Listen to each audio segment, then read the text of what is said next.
अब इन मूर्खों को शारीरिक गुलामी के साथ मानसिक गुलाम बनाने का समय आ गया है। वो कैसे गुरुजी? कुमार इंद्र एक ग्रंथ लिखा है, उसे लागू करो। ये प्रचार करो कि स्वयं भगवान ने प्रकट होकर जो कहा इसमें वही लिखा है। जी महाराज।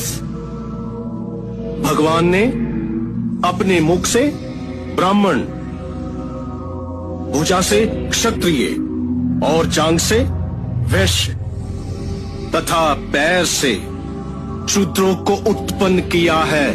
इसलिए सबसे श्रेष्ठ हुए ब्राह्मण, फिर क्षत्रिय, वैश्य, सबसे नीच है ये मूल निवासी शूद्र। ऐसा